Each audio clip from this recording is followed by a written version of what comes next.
Good Saturday morning to you, Jackson, West Tennessee, and welcome in Sports Talk Live with the coach. That's me, Coach T. Stratton, live on location right here in Jackson, Tennessee, Caddy Sports Club. And we are excited to be here this morning.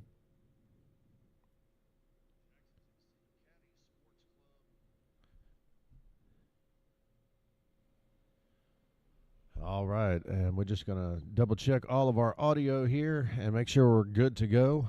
And looks like we are. Hey, we're excited to be here this morning. We got the draft going on. Whoa, what a story coming out of the NFL draft. Let's talk about that this morning as well.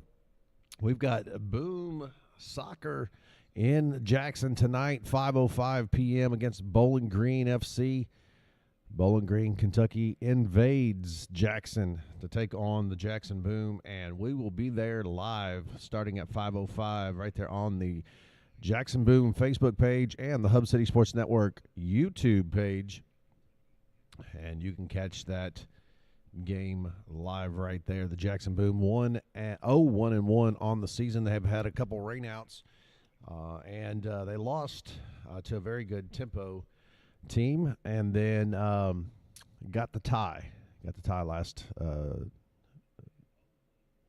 last week, and so they're back home this week after the bye week. Actually, last week was a off week because of Easter, and so they're back in action tonight. 5:05 p.m. Tickets are $10. Guys, go out and support the Jackson Boom.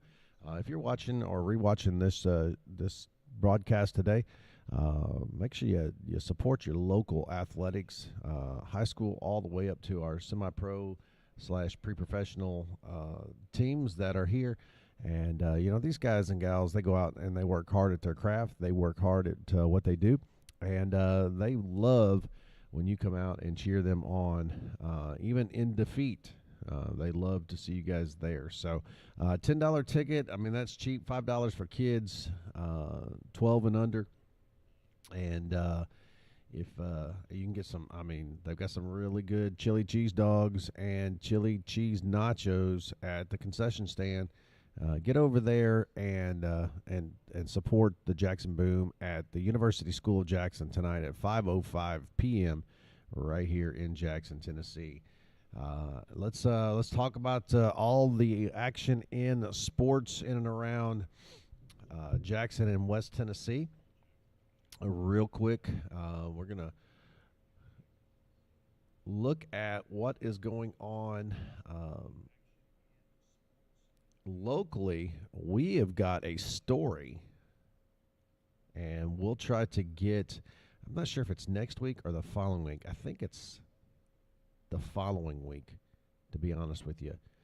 But we've got a story out of Jackson that I think is pretty special, and we're gonna talk about that this morning just a little bit as well. And we'll look at the scores from around the area this week in various sports, and look at what was going on the diamonds and on the football field.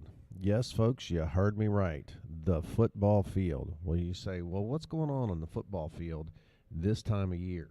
Well, we got this little thing called flag football that has been introduced into West Tennessee this past year. And I'm telling you what, right now, it's a great little thing. I'm just saying that right there. It's a great little thing.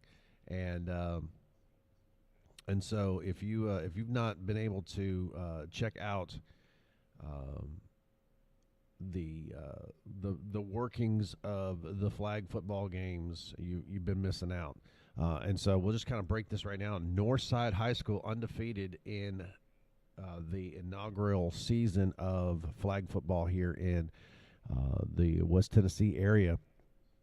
And so they are going to be not only undefeated for the season, they are going to the state invitational in Murfreesboro, Tennessee, that will take place, I believe, the 8th and 9th of May, the 8th and 9th of May. And so Northside High School, congratulations, ladies. Congratulations, coaches. Congratulations, Indians, on picking up the invitation. Now, how this works, to my knowledge, and I want to make sure that we talk about this correctly, because you always want to make sure that you obviously give the correct information. We don't want to mislead anybody in any way, shape, or form. But when you look at this information, the Invitational this year, it's not a sanctioned sport by the TSSAA. Oh yeah, by the way, we'll talk about the TSSAA in just a minute. This is not a sanctioned sport just yet by the TSSAA. And so what it is an invitational for these teams to come and participate.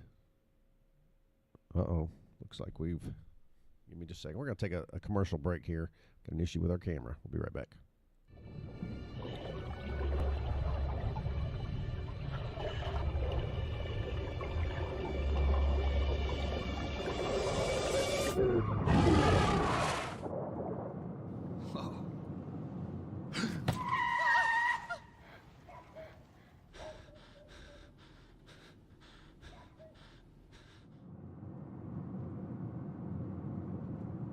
Eyes forward. Don't drive distracted. Emma, did you hear? Todd's in the hospital. Who's Todd? He got a collapsed lung from vaping. He thought it was cool. Not cool. Promise you won't vape, Emma. It can lead to a lifelong addiction, and we can't be friends if your lungs collapse. Bogus. Wacky sitcom teens aren't the best people to talk to your kid about vaping. Hey, you got a minute? You are. Start the conversation with your child about vaping today.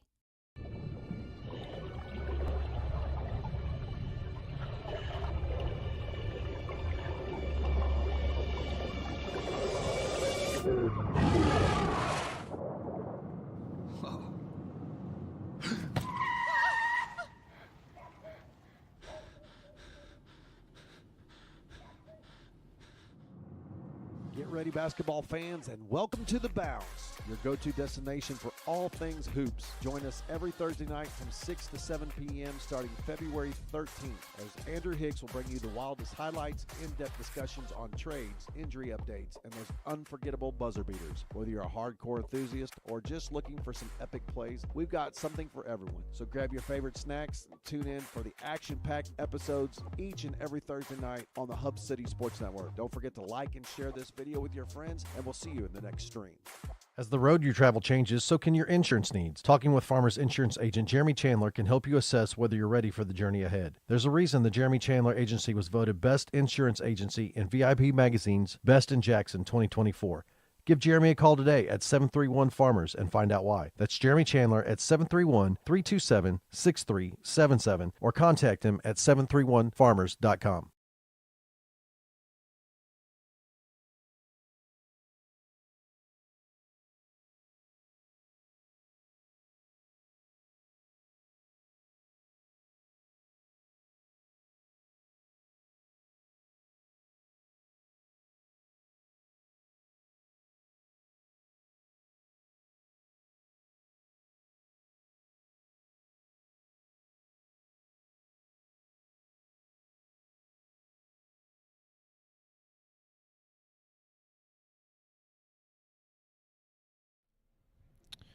All right, welcome back. Welcome back. I think we got it fixed. Sorry about that. And so Northside Indians take the inaugural season, and they find themselves in the state tournament for flag football in their first year. So now, what does that mean? Well, here's the deal. There are 16 teams, 16 division or 16 districts that have will have made it to the Invitational this year. So 16 teams will go to Murfreesboro to compete in this Invitational tournament. And what that entails is the first day is a playoff, a play-in, basically to set the seating. Now, I'm going to be honest with you. I don't know how many games that is just yet. I'm still trying to get that format completely, ironed out for us. But there are 16 teams that will play on the first day of the tournament, and then for seeding, and then there is a single elimination tournament, day 2, in which those teams will compete in, and the winner of that day becomes the state champion, the inaugural, unofficial state champion, because it's not a sanctioned sport just yet, but they will be the winner of the invitational tournament championship. And so we hope that our Indians, now I'm going to tell you this right now, the Lady Indians, they have, they're pretty good. I'm going to say this, they have beat everybody on this side. Now I say everybody on this side, that's, our local areas. We don't have very many teams rolling just yet, but I'm sure next year that will change, as there's already conversation in the area that a lot of the other schools, some of the other school districts, are starting to put these teams together, and so the catch with that is that the makeup of flag football will not be the same next year as it is particularly this year, and so. Again, when you look at this, that's fine. I mean, I'm no big deal, right? I'm not necessarily overly concerned with that information. What I am concerned with is that we continue to work and make this the best sport for these young ladies as possible. So, congratulations, hats off to the TWA and expanding that out, and making that an option for our young ladies across the state. So hats off to that. Speaking of the TSSAA, if you have not, and I just got a text here, so hats off to Northside. Congratulations, Northside. Yeah, Northside. I mean, they have run through. I think they have maybe an average of nearly 30 points a game.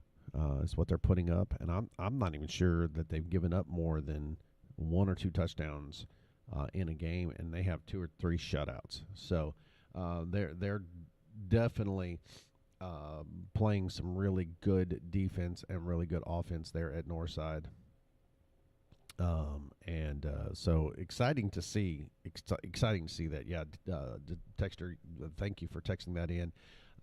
Yeah, they are. Their defense is pretty legit, and so that's really cool. If you want to be a part of the show this morning, call 731-298-0099. That's 731-298-0099, and be a part of the show this morning. Sports Talk Live and the Hub City Sports Network. We've got some news. We've got some things in the work for the future here, and we're excited to see where this goes once we get through the summer months. Summer months for Sports Talk Live. We will be condensed show like today. We've got the Jackson Boom. We'll be over there broadcasting that game this afternoon, and so we'll cut just a little bit short today, as we do when they're in town, because those games start early. We've got to get over there and get set up, and all of those things. So very excited again about the opportunity of what's happening here in sports in Jackson, Tennessee. Definitely want to, everybody needs to get behind their local teams and support local sports right here, the local sports scene in Jackson. Definitely can't make it without the people coming out to these games and supporting, and these young men and women that are playing. The Ignite, the Jackson Ignite, the WPSL Women's Premier Soccer League, that'll be starting up in May here. And so, that's another thing, that another sports avenue for men and women that we want to continue to promote right here on Sports Talk Live and the Hub City Sports Network. But it's really cool, really cool to see the evolution of sports in your community, right? But the TWSAA has, I guess, come under some fire, some scrutiny here as of late about their integrity, about their honesty, about their trustworthiness, and some of this has come from our state legislature.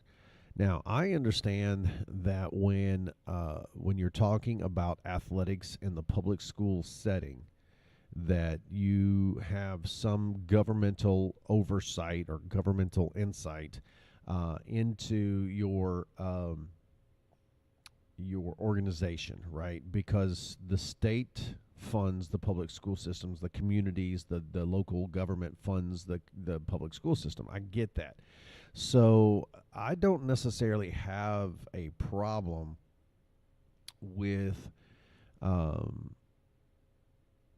somebody necessarily from a governmental office like the governor's office, right?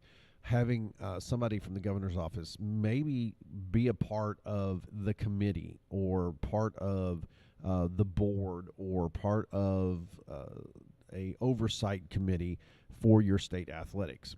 I don't necessarily have a problem with that because I think that your state athletics are for your public schools, right? And so your money that's coming in now, I'll say this: I don't know that there is any money.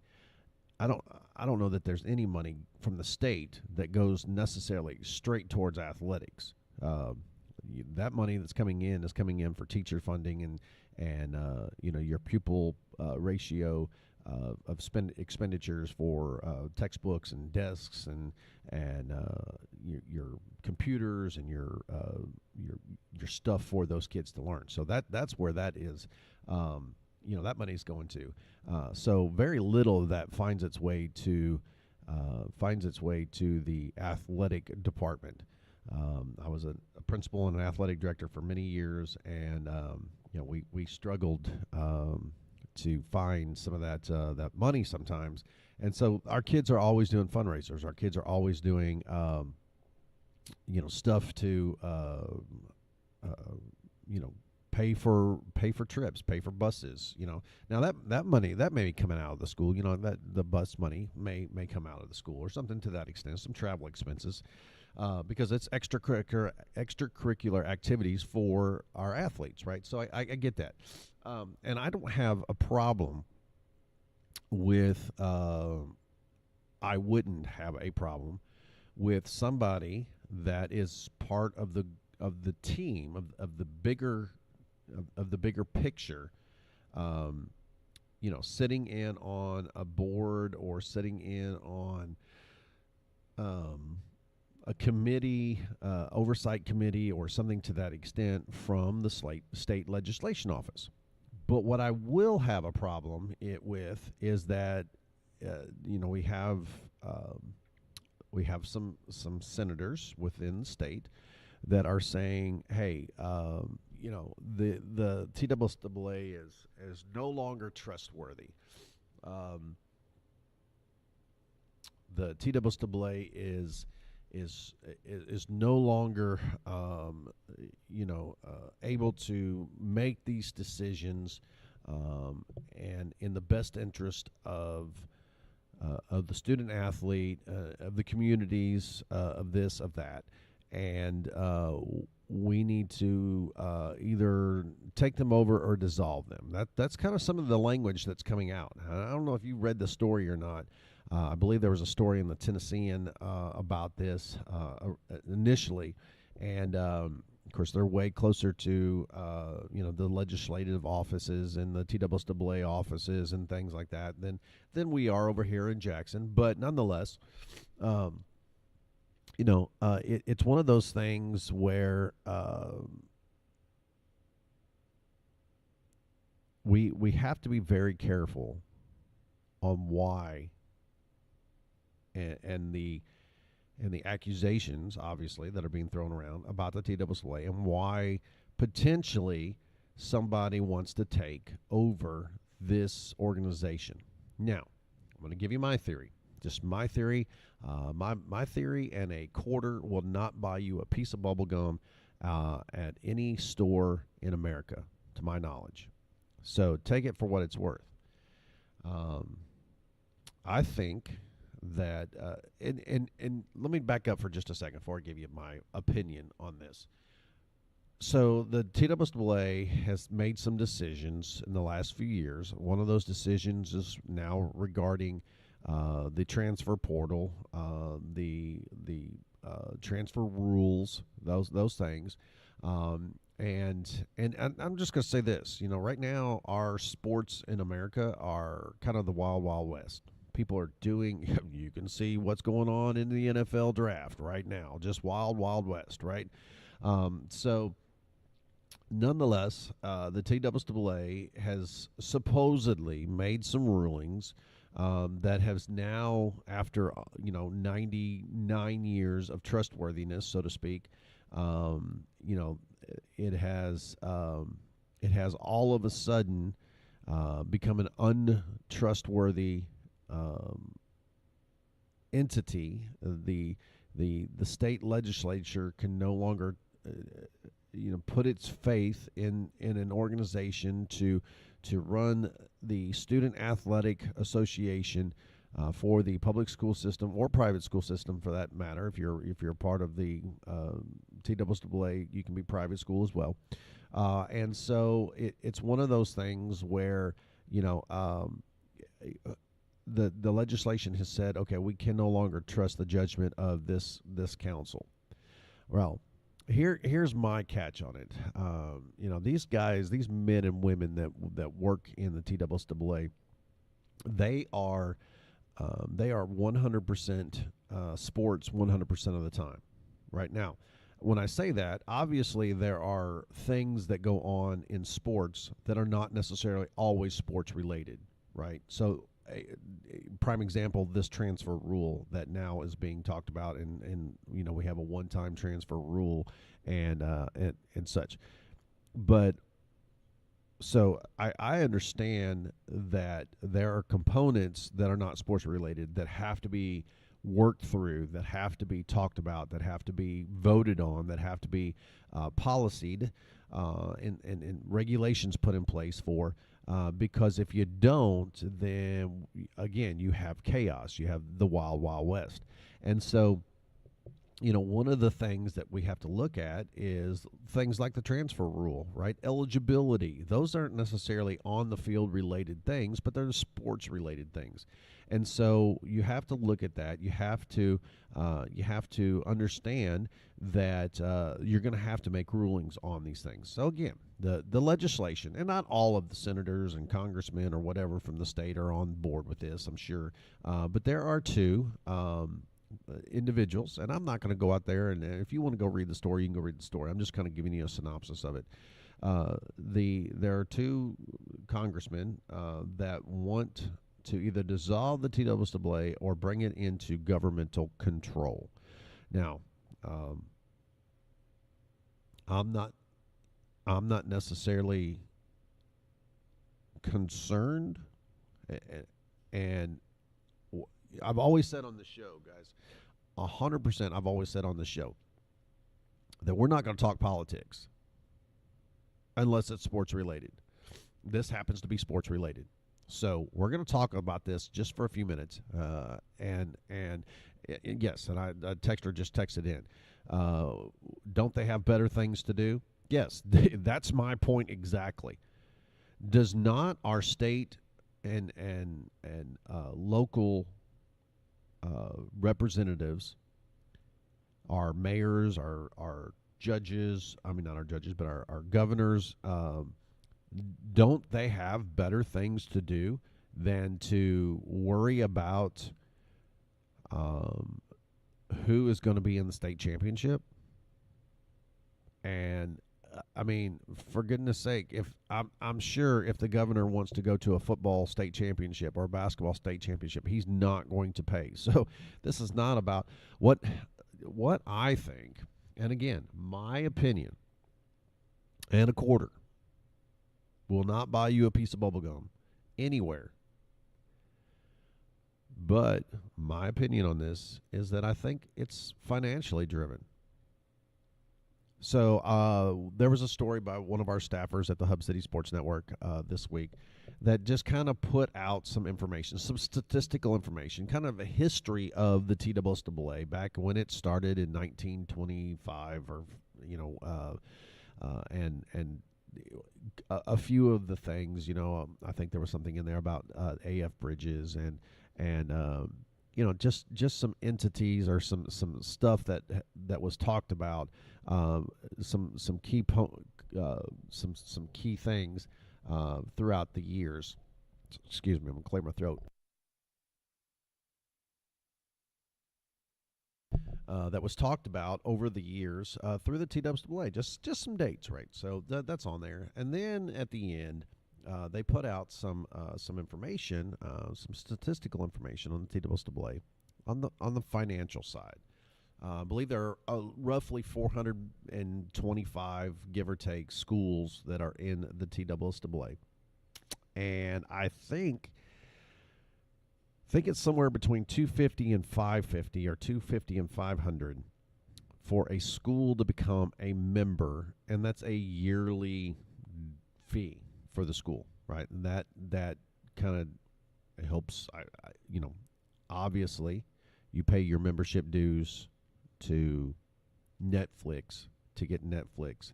It doesn't cost them any more on day 2 to send you your information or allow you to watch something on Netflix as it is on day number 1 or day number 30.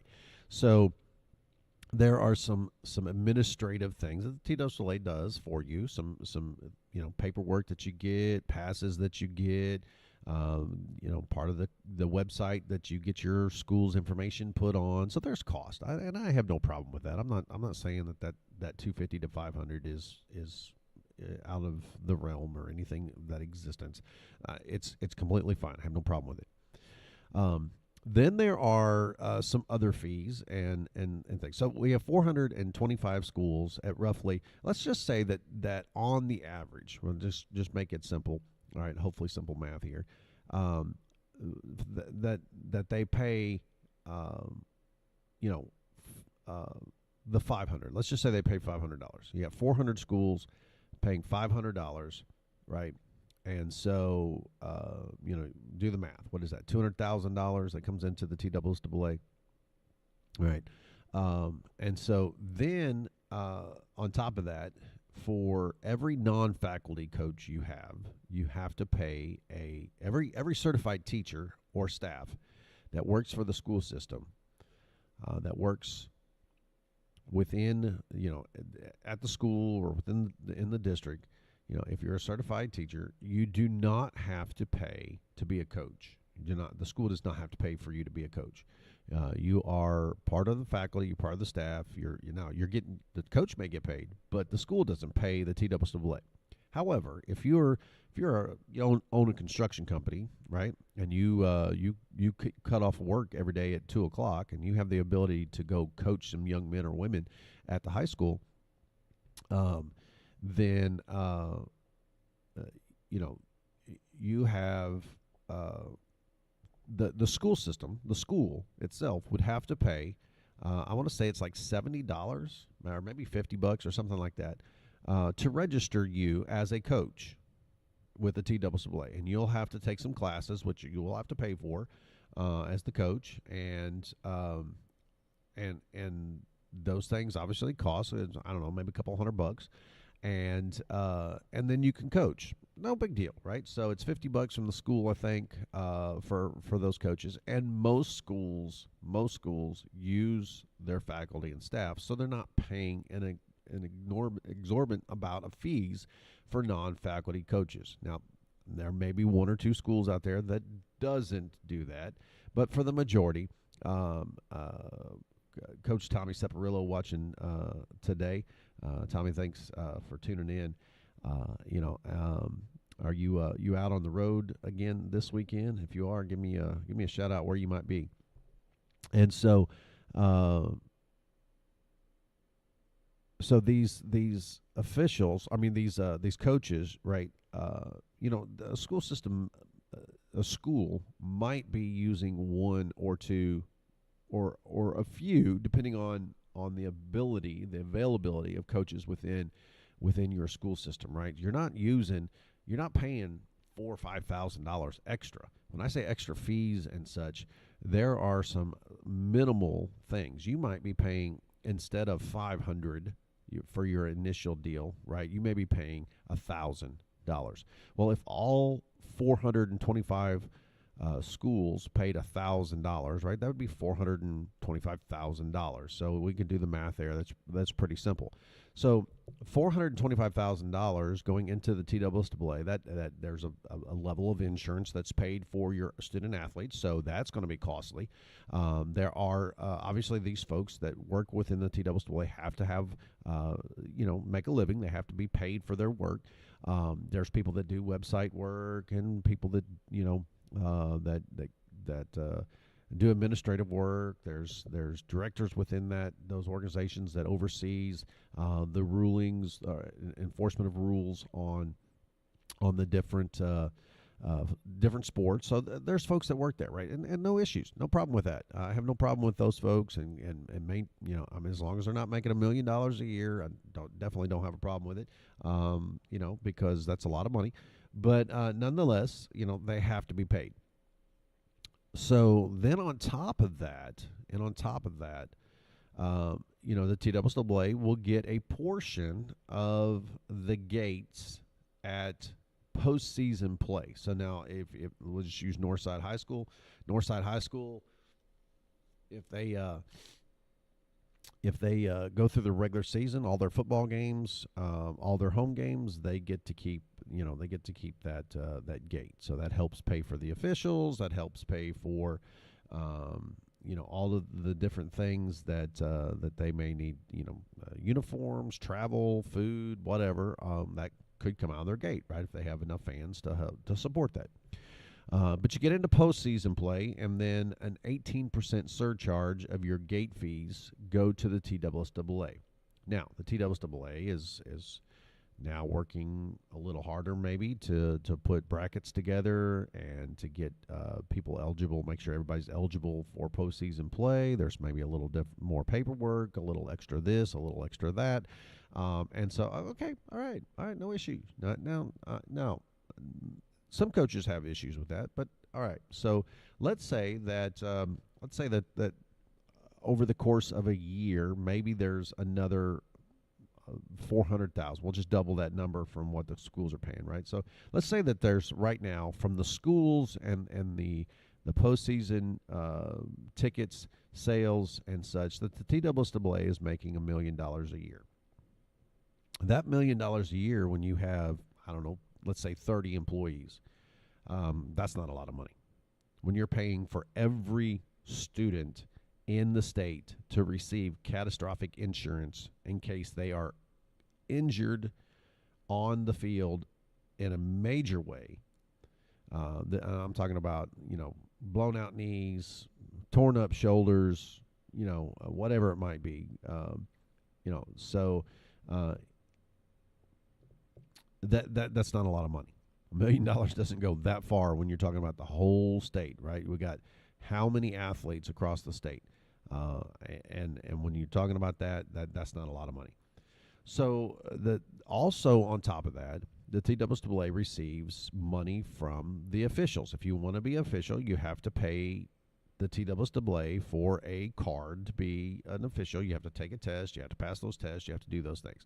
I believe that cost is $70 for the initial sport in which you are going to officiate. So if you're a football coach, you're going to pay $70 a year to be able to officiate your potential 10 games, right? And then you can officiate and be put on a crew, and so forth and so on, and you're an official for football. Now, if you want to be a football coach or a football official and then also a basketball official, you'll pay an additional fee, and I believe it's $10 less. It might be $60 or maybe $50. for that second sport. And then if you want to do baseball and softball as an umpire, then you'd pay $50 again or $60 again, whatever it might be. So let's say that of our 5,000 officials, that they are all officiating that one initial sport, right? So 70 times 5,000 would be what? So $350,000. Is my math correct there? Right? So let's just say in the grand scheme of things, there is a couple $1 million rolling into the TWSAA each year. Now, the TWSAA does pay for the trophies. They do pay for this. They do. There's some things that the TWSAA is paying for our coaches, for our students, for our athletes, right? So, again, I'm not saying that $2 million is profit. I'm just saying, let's say that it's $2 million rolling into the TWSAA. Could that be a reason that somebody in the state legislature wants to get their hands on it?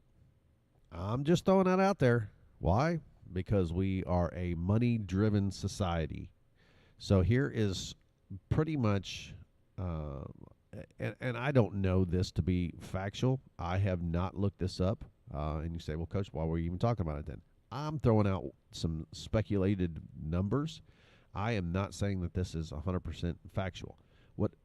What is 100% factual is that these payments are being made to the TWSAA. I just don't know that it all adds up to $2 million. Maybe it adds up to $3 million. Maybe it adds up to $1.5 million. I'm not sure what the bottom line number is. What I do know is that all of that is public record, and we can look it up. I just don't really care in the end what the final number is. What I do care is that if you're going after the TWSAA because the TWSAA is breaking in money and you want to take that money and put it into the state budget and then start slashing all of the stuff out for the kids and the coaches, I have a problem with that. That's where I'm going with this. I have a major problem with that if that's where we're going with it.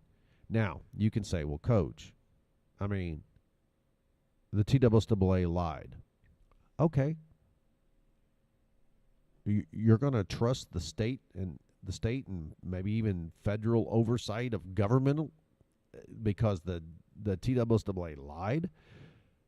Not that I know that they have. I know a few people on that board of controls that I trust very well.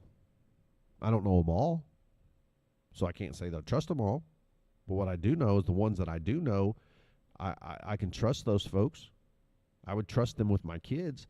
So why in the world would you think I would want to give up control over an organization because they made one bad rule that may or may not be in anybody's best interest to the government? And again, I know this is Sports Talk Live. Why are we talking politics? Because politics are trying to take over the sport. That's why. That's why we're talking about it briefly today. But nonetheless, I don't want the government to take this over. You want to have somebody that is on an oversight committee, have somebody that's on the oversight committee. Have no problem with that. You want to have somebody that sits on the board, create a board position and have somebody sits on the board. But so far, by golly, I need my roads fixed. I need lower taxes. I need more businesses moving into my part of the state to help lower property taxes and bring more revenue and more jobs to my community. Then I need the men and women of the state legislature sitting up there going, I wonder if we should allow a student to transfer schools and then be able to play sports. That's not high on my priority list for my state legislatures to work on. So my soapbox, that's what it was. That's what it is. And let's move on from there. Looking at the TWSAA, this past week. I mean, what a week. Northside beats Peabody. Peabody and Westview the day before went on ESPN. Northside beats Westview, Peabody. I believe it was 9-1 or 10-1 this week. So Northside getting a big win as they head off into district play. I believe Northside might take on Chester County in the opening round of the district. So we'll have to see.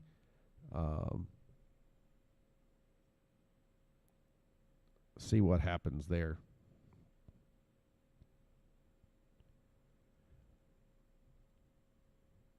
All right.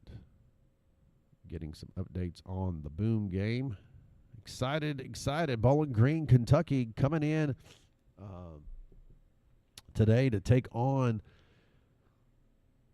the Jackson Boom. And so, hey, I think Madison got a big win. I know South Gibson got a win over Chester County yesterday, 6-4 in baseball. And I believe Madison Academic got a huge win, 20-10 over Middleton. Wow, what a stick fest that was.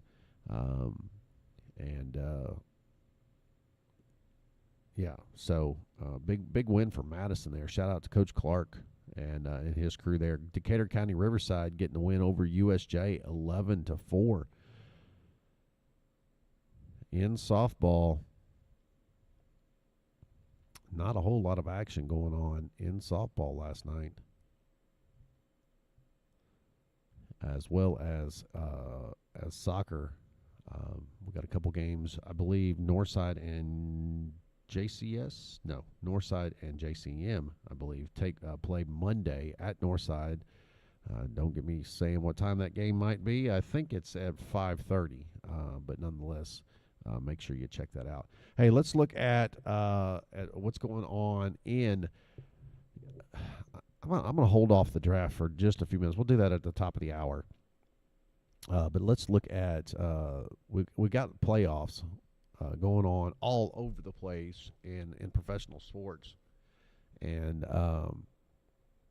so let's look at that. We've got the Cavs and the Heat play today at 12 noon on TNT. That game 3 of that round, first round, the Cavs lead that series 2-0. I kind of feel that the Cavs will sweep that round. So nonetheless, OKC leads 3-0 on the Grizzlies. Grizzlies struggling right now to find the win. They desperately need to get this win today, or else they'll be headed to the house. 2:30 this afternoon on TNT, the Thunder and the Grizzlies. This evening, 5 p.m., you can't watch this game because you're going to be at the Boom game. But nonetheless, the Nuggets and the Clippers take on that series. LA has the 2-1 lead in that matchup. The Rockets and the Warriors also play today. That series is tied at 1-1. So Game 3 today or tonight at 7:30 p.m. I think in the end that the Warriors will win that series, but the Rockets putting up of course, they had a little bit better, season record, but the Rockets putting up a fight. Golden State, I think, is an underdog in this game, even though they're at home. In the NHL, the Lightning and the Panthers. Lightning struggling right now against the Florida Panthers. Florida leads that series 2-0 in their playoff series for the Stanley Cup. 12 p.m. That game is on TBS. The Golden Knights of Vegas, they will take on the Wild. Minnesota leads that series 2-1. That game is at 3 p.m. this afternoon. The Maple Leafs and the Senators will hit the ice at 6 p.m. And Toronto has a commanding 3-0 lead in that series. So probably going to send that one to the house. The Stars and the Avalanche will also play tonight at 8:30. And Colorado is down 2-1 versus Dallas in that series. And so two high-scoring offenses right there, though, in the Stars and the Avalanche. Major League Baseball, we've got the Orioles and the Tigers playing today in a doubleheader. The first pitch is at 12:10 this afternoon on Major League Baseball Network. Red Sox and the Guardians also at 12:10, and that game is also a doubleheader as well. Makeup from April 25th, which is last night. Must have been a rainout in Cleveland. The Angels and the Twins, the Brewers and the Cardinals. And I think the Cardinals, I was talking with Brad Barnett. If you don't know who Brad Barnett is, he is the assistant principal over at Northside High School, and he also does the That Football Show during football season right here on the Hub City Sports Network. But we were talking about this game last night. Boy, what about the Cardinals? I think they said there's less than, maybe 15,000 people in the stands last night. Are the Cardinals packing it in? I don't know. Last night, the Cardinals get the 3-2 victory. And sporting today, I got my little Cardinal shirt on. Sporting my hometown baseball team. So if I'm going to root for somebody, it's going to be the Cardinals. But boy, what in the world? Is going on with St. Louis? Is the ownership group just packing it up? Are they just done? Are they? Did they just say, "Hey, they didn't really make any significant trades or anything like that"? They didn't go out there and find a stick or a set of arms that could propel them into any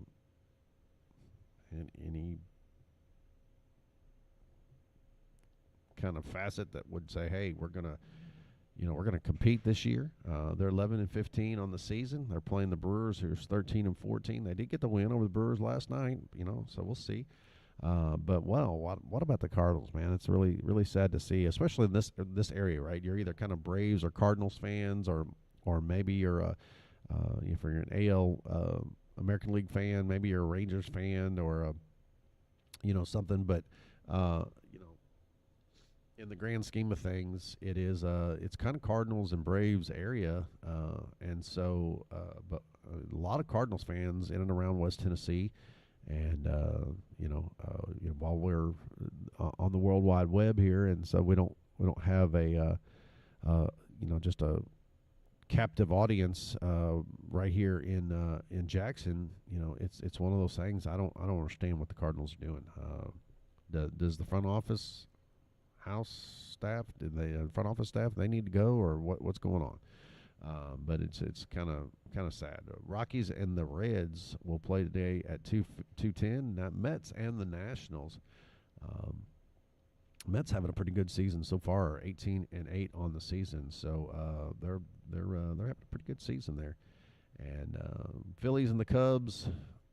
And anytime the Cubs are having a better season than the Cardinals, definitely something's going on, and nobody wants to have a conversation about that. Speculation about the Cardinals is that maybe there's some thought that the ownership group might sell the Cardinals. Who knows? Maybe they will, maybe they won't. What I've seen is now that Anheuser-Busch and the Busch family no longer have control of that team. It's not been the same since, and so it is what it is. You just gotta roll with the times. Obviously, we don't live in the same times we lived 5 years ago before COVID, and then even 10 years before that, or just times have changed. Rangers and the Giants take the field today at 3:05. White Sox and the Athletics, along with the Red Sox and the Guardians. Already talked about them. Orioles and the Tigers. Astros at Kansas City. The Braves, just kind of talking about them. They're struggling as well, 11-14 on the season. So our teams here in that we root for in the West Tennessee area. And what about do we need a baseball team? We got some minor or some semi-pro baseball. We've got the Rockabillys here in Jackson is that club style baseball. We've got the team there in Nashville. Do we need a major league? Can Tennessee? I'm just gonna say this right now. Not in Nashville. Or, I mean, not in Jackson. Don't bring them to Jackson. We're not talking about a Major League Baseball team coming here. They won't go to Memphis either. So you're looking at probably Nashville. Can Nashville support, Major League Baseball? We've got Major League Soccer there. Big match coming up against Sweden on June 10th. I'm going to be at that game. And then headed off to vacation. So that, I believe, the 15th maybe is that Saturday. There'll be no Sports Talk Live that week, but nonetheless, we're going to go watch Sweden take on the U.S. in soccer at Nashville this summer, and so we've got a lot of pro. Got the Titans. What are they going to be able to do with the pickup of their number one pick? We'll talk about the NFL draft here after the top of the hour. Just got those things. The Rays and the Padres, the Pirates and the Dodgers, the Marlins and the Mariners. Those are all games today. Barcelona takes on Real Madrid at 3 p.m. this afternoon, and the Copa del Rey play. And then in the English Cup, Sea Palace and Aston Villa will also take on each other. And I already have some scores going final in the English Premier League for today. You can check that out on ESPN if you want. And the Zurich Classic in New Orleans. That's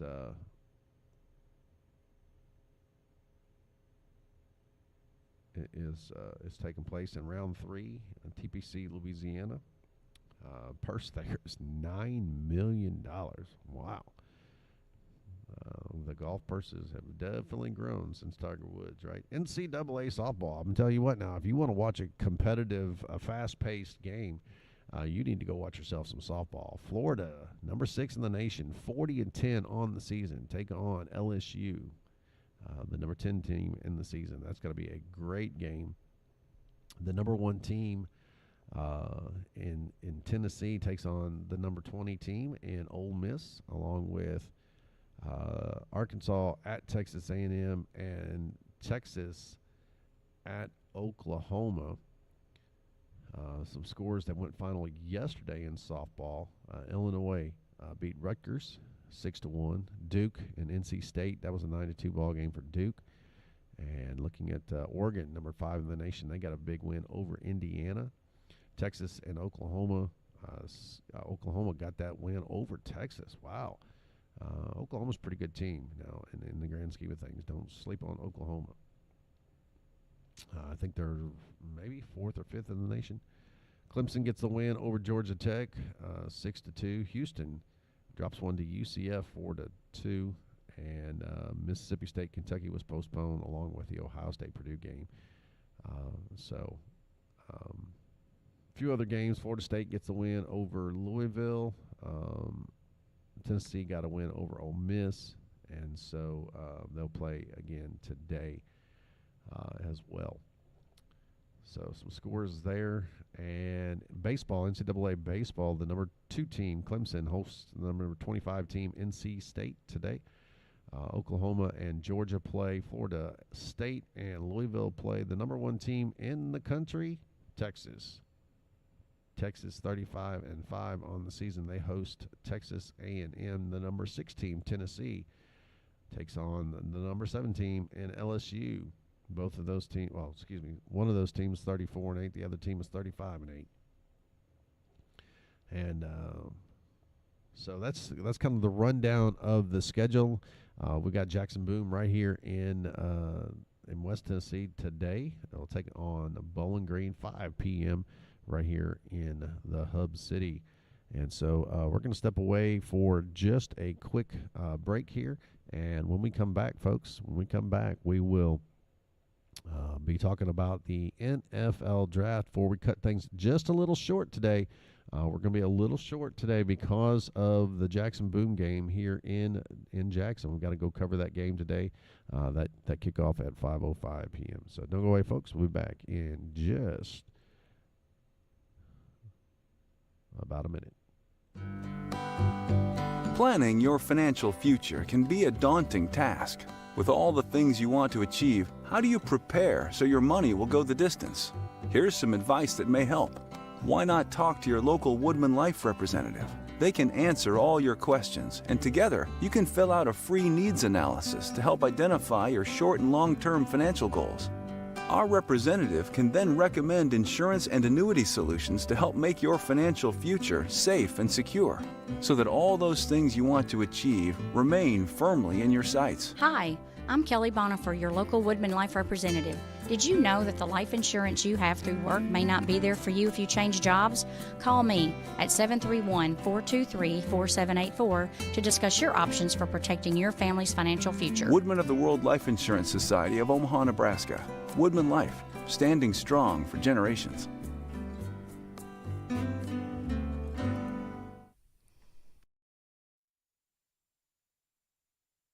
And welcome back. Sports Talk Live with the coach. That's me, Coach T. Stratton, live right here at Caddy's Sports Club, the premier indoor golfing facility. Hey, they've got a great special right now. If you are listening live, take advantage of this. If you're rewatching this, make sure you take advantage of this. $20.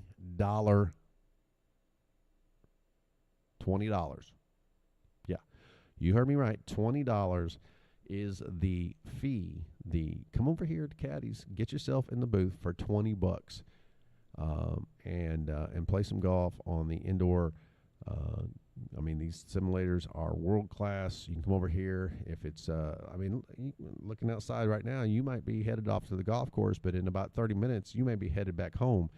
$20, you can get over here at Caddy's and get yourself into the booth on the simulator and continue that game.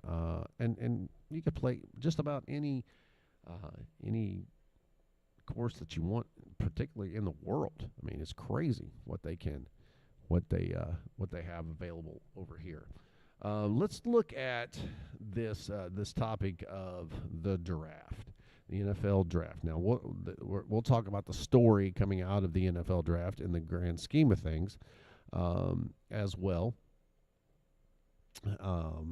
And some folks have made some comments about that, and we'll talk about that throughout this conversation. But let's look at the draft overall, right? And so round 2 now complete, but let's go back and look at the number 1 pick. And of course, the number 1 pick for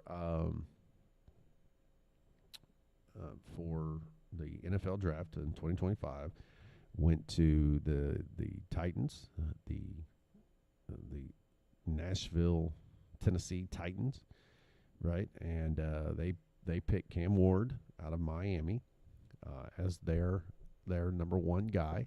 And okay, yeah, it is what it is. I'm not high on that pick. I'm not, I know he put up some big numbers, and I know that in the grand scheme of things, he had better competition than some of the other quarterbacks we're going to talk about, because the ACC, was a little bit better than the SWAC and the East and the MAC and the Conference USA, maybe, so. But in the grand scheme of things, I'm not sure. I'm just not high on any quarterback really coming out of the draft this year. I'm not high on any of them. So I guess if you had to take a quarterback, I guess you take Cam Ward as your number 1. But did you have to? Was there something better out there? And I think there was. I think you had a score of running backs this year that were really good. You also had some, you always can boast your offensive line, your defensive line. Was there really that dog player on one of those lines that was coming out this year? Was there the Javion Clowneys and such, TJ Watts, whatever, were they coming out this year? And I don't know. I don't think so. I'm not sure that they're, so I don't really have, I'm not high on this pick, but in the grand scheme of things, it is what it is. So when we look at some of these picks in the first round, the second round is now complete, and the big story is Shedeur Sanders, right? He's not, he's undrafted, and now the third round is completed, and he's still undrafted. So what's going on? A lot of people out there talking about that. But the Bills, they get Maxwell Hairston out of Kentucky, the cornerback,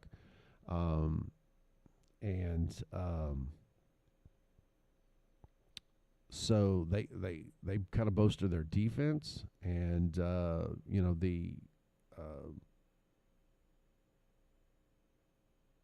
the kid from Kentucky, he posted the fastest time in the NFL Combine, 4.2840, but he's a little undersized, 5'11", 192 pounds. But this kid will get in and stick you. So the Bills, they use their pick on that. The Dolphins use their pick on Kenneth Grant, the D tackle from Michigan. And so that's where they go with that. Looks like defense is the story so far. The Patriots used the number 4 spot to select the offensive lineman of Will Campbell from LSU, and so they're looking at potentially trying to protect Drake May and say, look, Campbell's one of those guys. And I'll say that I think Campbell is a nasty offensive line, and I think he's got a great what they call maybe the team first, putting the team first over individual stats. And if you're an offensive lineman, you're not looking for individual stats anyway. So, but he's a team first guy. So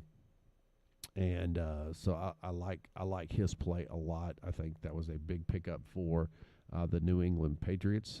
The Jets, they pick an offensive tackle as well. The guy Armand Mimbu out of Missouri. So maybe the Jets can protect their quarterback. I don't know. And so when you look at now their potential offensive line, they have 2 previous first-round picks, a second-round pick, and now another first-round pick for their offensive line. And all these guys are under 30 years old. So they can be physical, they can be run-oriented, they can now one of the things that you got to look at, you say, well, why are we talking about the Jets? Well, they were just talking about their pick, right? They got Justin Fields as their quarterback, but Breece Hall is not bad running back either. And so as long as he doesn't get traded off, I think they're going to be in a pretty good situation there to be competitive. So we'll see. The Ravens picked at number 27. And they got a safety out of Georgia, the Starks kid, and so the Ravens like to play that defensive scheming game, and so this is a guy who can kind of slide all over the field, and has played a lot. He's got over 2,000 snaps on defense. And so this is a very experienced guy coming in to play with the Ravens. The Bengals got Shamar Stewart from Texas A&M at number 17. And so that I think that in the grand scheme of things for the Bengals, that helps them kind of shore up that defensive front just a little bit. Yet to be seen he obviously Stewart is a great player, and we'll see what happens with him. Number 2, the Browns traded up and get or actually they traded down. I'm sorry, they traded their number 2 pick away to Jacksonville, but they traded down, and they still got a really good pick because they got the DT Mason Graham from Michigan at the number 5 slot, and that young man is kind of a dog, and he in college he lived in the opposing offensive line's backfield, and so he's very aggressive, and I think he will work well for the Browns. We'll see where what the rest of the draft holds out. So we're just talking about the first round, and I know we're a day away already or two, but it is what it is, and this is the first time that I've had an opportunity to talk about it. So Oregon defensive tackle went at number 21 to Pittsburgh, Derek Harmon, and so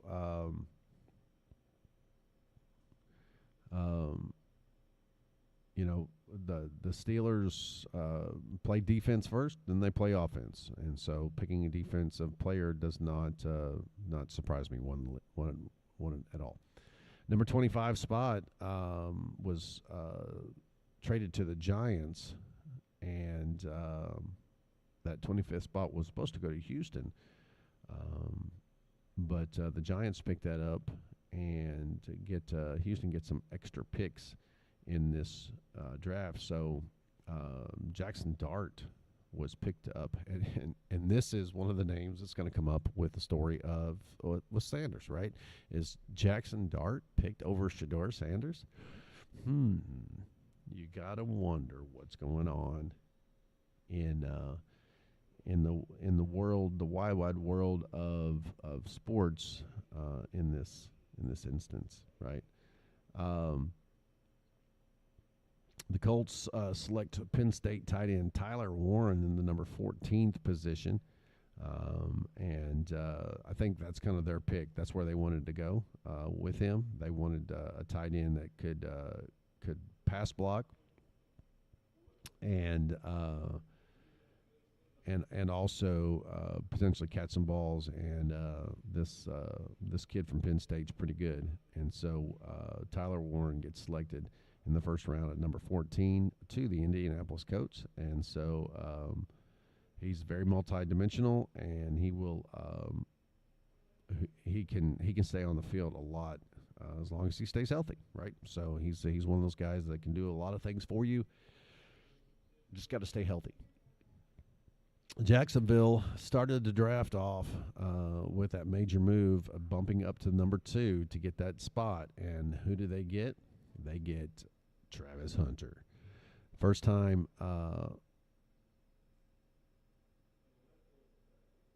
the pick here that the Jags get. Some people go, well, they are trying to be flashy, and they are trying to I got a text about this this morning already. Said, hey, bring this up when you talk about this. Is the Jacksonville Jaguars pick just to sell tickets? Duh. Why wouldn't we want to sell tickets? Now, is Travis Hunter? Can Travis Hunter be a really good NFL player? Well, that's yet to be seen. But he was a pretty good college player. And so in the grand scheme of things, why would an owner not want to sell tickets? So, yes, it is. It's definitely a ploy to sell some tickets, but you got a really good player too. So it is what it is. The Titans, again, we already talked about this. Cam Ward, the number 1 overall pick. And so, well, we'll see what happens. Now, the Brian Callahan, the Tennessee coach, had an opportunity, we'll have a second opportunity to work with a number 1 overall pick, and so far that's worked out for him. However, this is not the same team. So we'll see how the Tennessee Titans, compared to the Cincinnati Bengals, and Joe Burrows is who Callahan worked with before, right?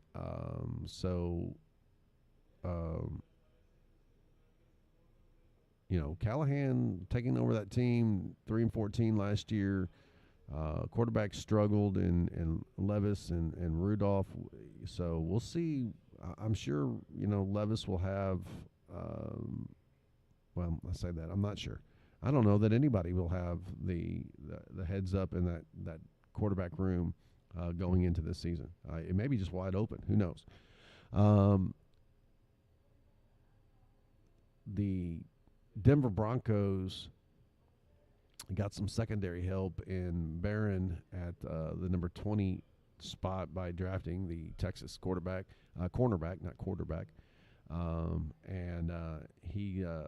Many thought he would go in the top 10. Barron was he was a pretty good corner, and so the 4.3 40, and he's very physical.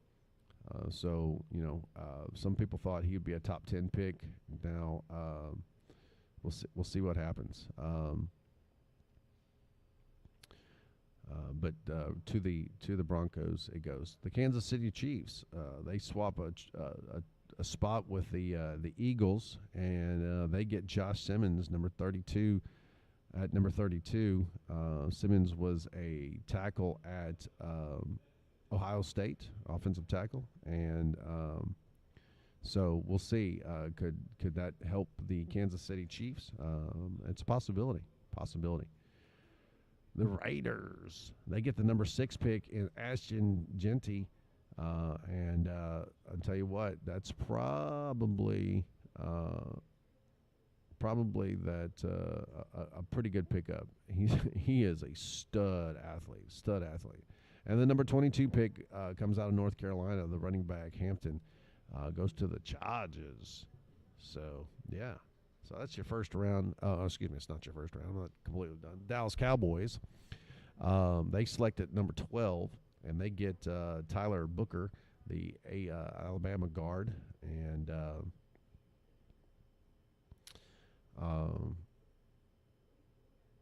so when the Cowboys are drafting people that don't make sense normally, this actually makes sense for Dallas. Tyler Booker gets picked up to help that offensive line out. The Giants picked the number 3 spot, but you know what they didn't do? They didn't select a quarterback. So we'll see what happens here.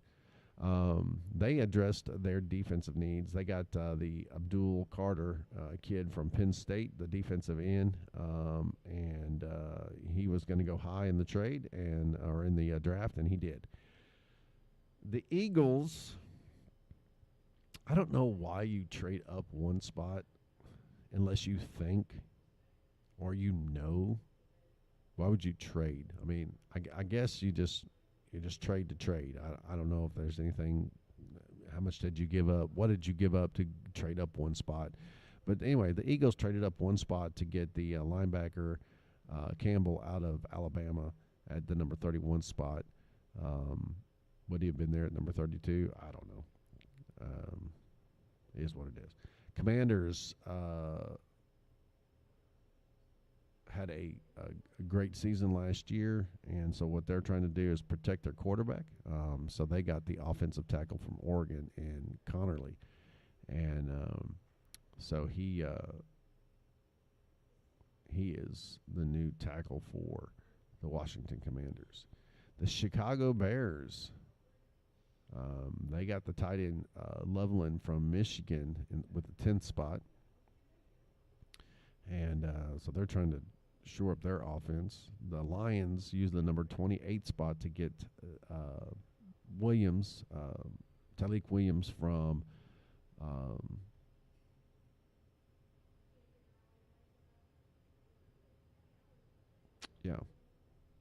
Ohio State. Duh. My mind went blank there. The Green Bay Packers, they get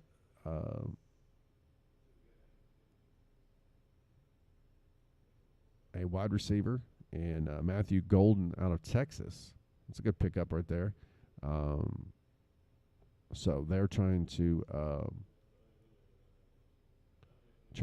give their quarterback Love somebody to throw to, and I think somebody had said to me that when we were watching the draft the other night that the Packers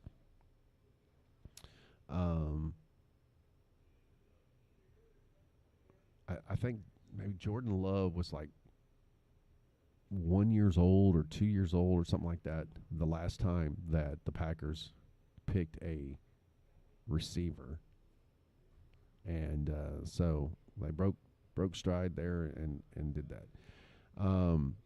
Minnesota gets Donovan Jackson, the number 24 spot, and he is the Ohio State guard. Ohio State's going to have to revamp their offensive line, that's for sure. The Falcons get Georgia linebacker Jalen Walker at 15. Now, some people thought that was going to be a surprise. That was a surprise pick because they didn't expect for Walker to be available. But Walker was nonetheless. The Panthers selected 8th, and they got McMillan, the wide receiver from Arizona. And so that should help Bryce Young out because this kid is pretty quick, pretty sure hands. The number 9 pick goes to the New Orleans Saints, and they get the Texas tackle Kelvin Banks Jr., and so a lot of teams here are looking to shore up their offensive lines. Ohio State wide receiver Emeka Egbuka goes to the Bucks with the 19th pick, and I'm telling you what, they I don't know why.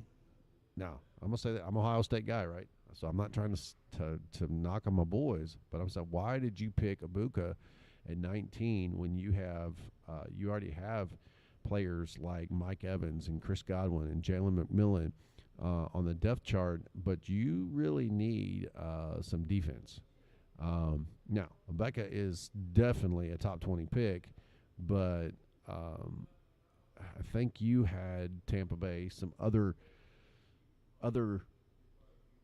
needs, so to speak, than a wide receiver. The Cardinals pick number 16, and they get Walter Nolan, the Ole Miss defensive tackle. The Rams picked at number 26, and they were to have the 26th pick, and they traded that to the Falcons, and so they actually got left out of the first round.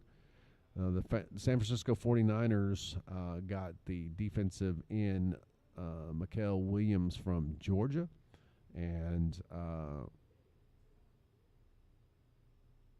so, yeah, that's who they got.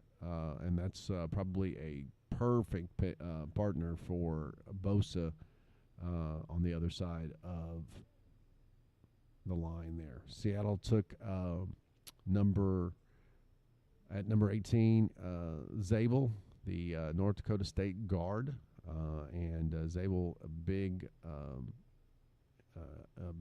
target there on the offensive line, and a great player for North Dakota State. So that's kind of your first round. Now, what's not, and who wasn't picked in that first round, who wasn't picked in the second round, and then who wasn't picked in the third round is Shedeur Sanders. So what is going on with this? I have gotten some text, I've gotten some calls, and I've gotten some this and that on this topic. The social media banter back and forth that you get, and so what I have seen is that, or what I've heard, not my personal opinion, not my take on this, because I look at some of the people, especially in the quarterbacks that were taken before Sanders should have been taken, and go, I don't understand why you took that player over Shedeur Sanders. I don't understand it, just don't. But they're calling it the Sanders curse. They're calling it too much parental influence. And this is the one. This is the one. This is the one piece of information that I received that I might actually say, okay, that makes sense. This is the one piece of information. Apparently, there was an interview with Deion Sanders at some point, maybe over the last year and a half, in which Deion Sanders said something to the effect that he wanted to coach his kid, right, in college and at the pros. So is he saying, well, I want to be the the wide receiver coach? Nope. Is he saying, hey, I want to be the co-offensive coordinator? Nope.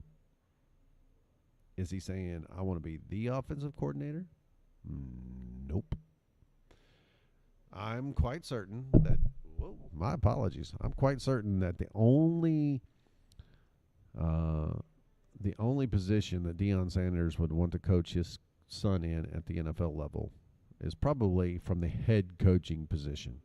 And so when I hear that story, right, when I heard that and somebody brought that up to me and said, hey, coach, here's a bit of information. What do you think about it? I went, that's actually believable. So here's the kicker. What head coach in the NFL would want to draft Shedeur knowing that his dad is going to be gunning for your job? What coach? What coach would want to pick up Shedeur Sanders and put them on their roster knowing that daddy is going to start politicking for your job? I wouldn't do it. I wouldn't take that chance, right?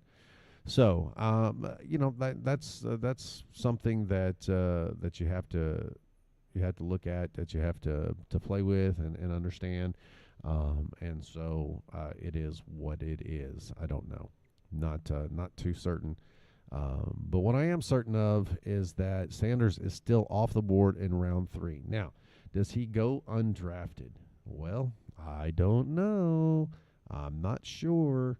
Well, that's somewhat remain to be seen, and we'll have to cross that bridge when you get there. Round 4, and 5 and 6, and the free agency. Does he get picked up somewhere along the way? I'm going to say this. I think in a lot of ways that Shedeur probably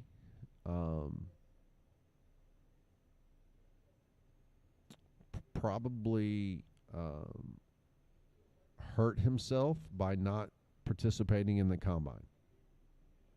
I think that's one of the big things.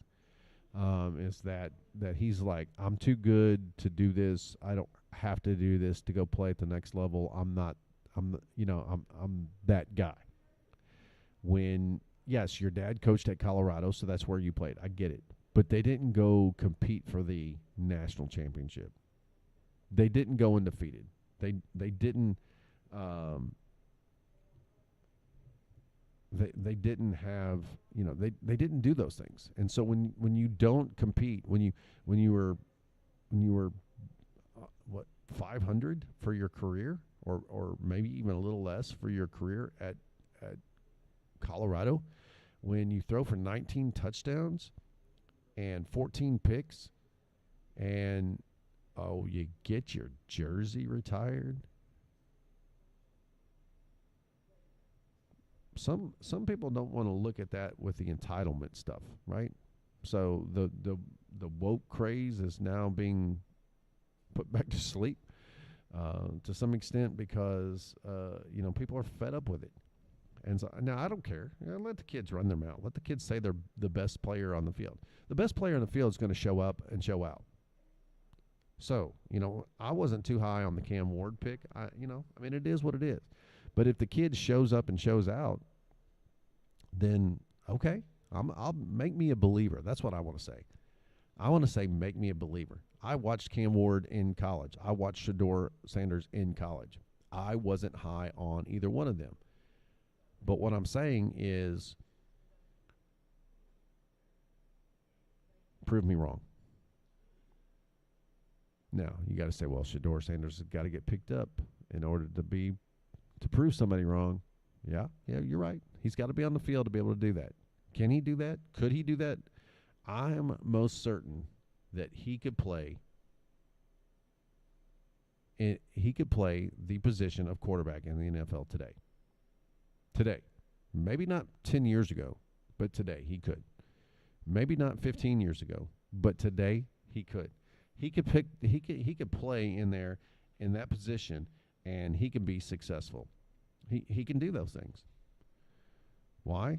Because the NFL quarterback position is already so protected. He had less protection in college and was somewhat successful. I'm not saying that he was like a masterful quarterback or anything. What I am saying is that he was somewhat successful. What he can do is go into the NFL and probably be somewhat successful. We have seen worse. Definitely have seen. He's not the GOAT. He's not Tom Brady. He's not Joe Montana. He's not Brett Favre.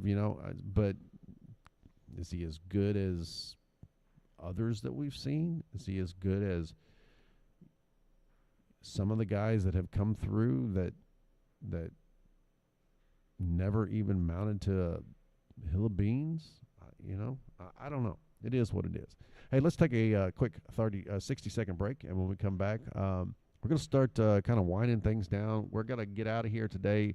We've got to be at USJ early today to set up for the Jackson Boom. Jackson Boom in town today to take on the Bowling Green, Kentucky, Bowling Green FC in the house today. And they will be live on the Facebook page of the Jackson Boom and the Hub City Sports Network YouTube page. But if you're in town or you're anywhere close, come out and watch this game, guys. Come out and support the Jackson Boom. We'll be back in 60 seconds. Don't go away. Planning your financial future can be a daunting task. With all the things you want to achieve, how do you prepare so your money will go the distance? Here's some advice that may help. Why not talk to your local Woodman Life representative? They can answer all your questions, and together you can fill out a free needs analysis to help identify your short and long-term financial goals. Our representative can then recommend insurance and annuity solutions to help make your financial future safe and secure, so that all those things you want to achieve remain firmly in your sights. Hi, I'm Kelly Bonifer, your local Woodman Life representative. Did you know that the life insurance you have through work may not be there for you if you change jobs? Call me at 731-423-4784 to discuss your options for protecting your family's financial future. Woodman of the World Life Insurance Society of Omaha, Nebraska. Woodman Life, standing strong for generations.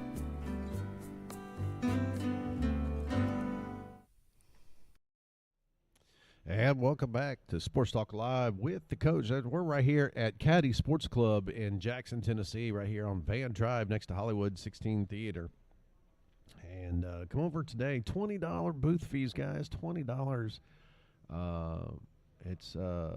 It's crazy to think that you could get in here and hit balls for $20 for the hour. It's just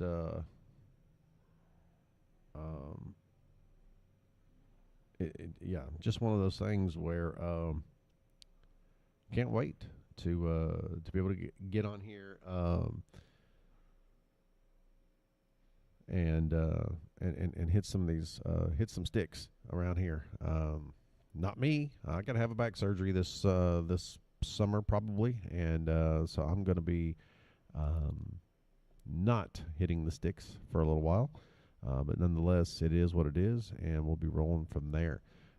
So guys, hey, appreciate you tuning in today. We've got to be at and set up this afternoon at USJ for the Jackson Boom game. We're going to cut things a little short today, and we'll be back in action next Saturday right here at Caddy Sports Club, right here on Van Drive in Jackson, Tennessee.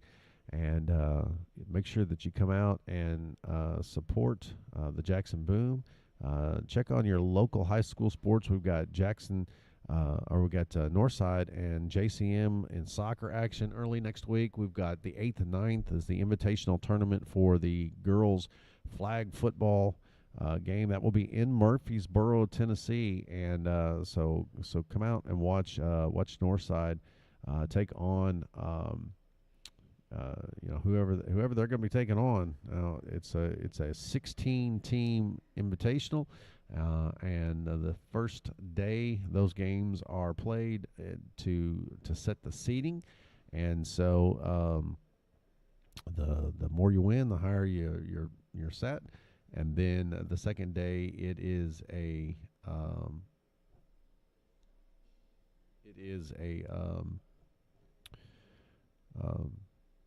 single elimination tournament. Excuse me, man, just mine went blank there. So, but yeah, so hopefully, we appreciate everybody tuning in today. Hopefully, go back and rewatch this and give me your thoughts on some of the content of the stream. And guys, we're gonna catch you on the next one as we've got the Jackson Boom in the house. We'll be live on that broadcast starting this afternoon. And you can catch us there on the Jackson Boom Facebook page. So for all of us here at the Hub City Sports Network and Sports Talk Live with the coach, that's me, Coach T. Stratton, have a great weekend, and we will see you next Saturday.